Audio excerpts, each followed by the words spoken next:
They're listening for survivors. So we're complying with that. We're staying back a little bit. So we're going to get you some ground shots. We're going to show you some video from earlier on. We're going to work on getting the newest information. As for that Briarwood Elementary School, I know we are all still waiting to hear the very latest on what's happening there. We are still working on getting information out of there. We understand that some people were bringing kids. It looked like they were bringing kids out from the school, but the gentleman who was doing that said, no, these are kids from a daycare. The daycare is right next to the school. And so we've seen now, or heard at least, of two families bringing kids from the daycare. So it appears like the kids are okay there.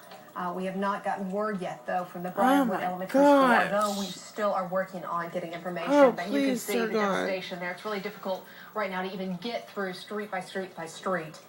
Heard, too, they were just transported somebody critical from Southwest 104th and Western, so that's going to be north of that neighborhood there that we're looking at.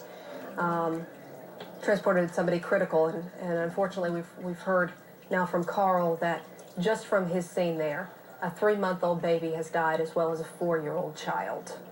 Kelly, are you listening to some scanners? I'm still listening to scanners, and I'm monitoring more fire and more police, more emergency management, and more hospital at this point. And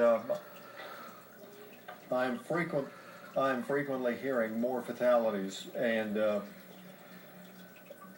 I'm going to be very careful about releasing the location of those because I don't want to unduly alarm people. So as I get more information on it, I'll pass it along. But it's enough to say that there have been a number of people in this Moore area, especially west of I-35, and there may be a few east of I-35 as well, that have been killed by this and just huge tornado that blew through Moore at about 3:15, started at 2:52, really down around I-44 in the Newcastle area, and tracked across southwest Oklahoma City into Moore. And it was a huge tornado. We knew it was going to be bad, and it was it tracked right through a heavily populated area. At about 3:11, David Payne was right there on the scene at 134th and Penn, and his words, and I quote, "Homes are totally leveled. Homes are disappearing right in front of us."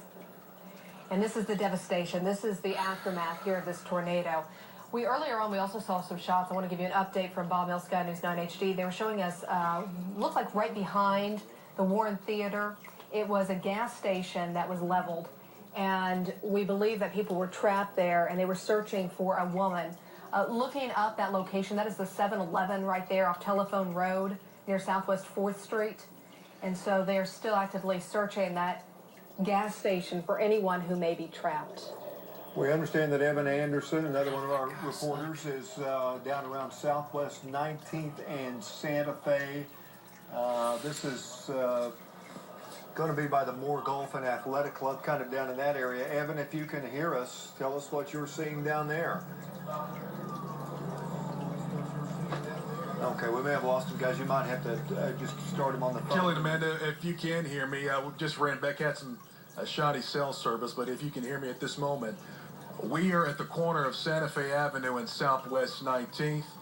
Mass destruction as far as the eye can see. Really, words can't explain this. I just want to turn back this way here, or he's pointing over here. But actually, if you look down this way, people are sitting around, walking around, looking for loved ones, trying to find things here. Taking a straight shot here down Santa Fe Avenue. Lines completely down. No one is really driving through here at this point. Police are asking anybody that is not from the Moore area, especially in the worst hit areas, the path of destruction, to please stay out the way and let emergency vehicles come through. I just want to say, had a number of people come up to us. These scenes, very reminiscent of May 3rd, 1999, if not worse. We've seen complete structures completely leveled on the way in here, shopping centers, as soon as you come off I-35, completely destroyed. We're talking to people trying to find their cars, trying to find out where they've been thrown to. This CVS here is actually helping people out, trying to give out water and do anything they can to help. There is no power, obviously, so people are just trying to kind of scour through. A lot of people didn't realize all this destruction. Some were taking cover inside the CVS pharmacy right here on the corner of Southwest 19th and Santa Fe Avenue. Walked outside to see this. I want to take a look down this way, too. If you can see, point in over here, several yards from where I am, you can see homes completely obliterated. These homes here, see how the tornado kind of skipped around There's still some rooftops on this end, but if you take a closer look down the way, you can see that homes are no more. It's just piles of debris right now. I think at this point, people are just shell-shocked. They're still walking around looking here. Here's a young man here. Where are you In going? my house right here on 16th. My kids are supposed to be safe, and my wife and Poor me and the man. dogs got in the closet. And it wasn't pressure. You really couldn't feel the pressure. You could just hear it. And then the house caved down. The door hit me first. And then everything was just like ricocheting off the door. I mean, Tell me, you would think if where the are house you? fell on you, you would feel it. You know what I Where mean? do you live? Where's your Wow. I live this first street, 16th Street. I live right there. You see those trees? I mean, you can see some of the house. My house is just gone, man. And I was in there. I don't know how to put it into words. 20 seconds went by and it was still happening. I was like, if this is it, I want to see it. And I looked out and I don't know how to explain what I saw, man. I don't know. Is your house leveled? Is it anything that's up? There's nothing there, man. It's level, gone, nothing. I mean, nothing. I don't know how we survived. 3 of us were in the closet covered. I had no clue. You got your 2 dogs here. They're okay. A little shaken, obviously. Who all was in the house with you? It was just us 3. My kids were supposed to be with my mom in a shelter, and my wife works down here in Qdoba, and they were supposed to leave, and I can't get a hold of anybody. I don't know what to do. This is my home for tonight. Let it get better. Thank you for talking At to least us, we're sir. alive, you know? That's the most important God part. bless.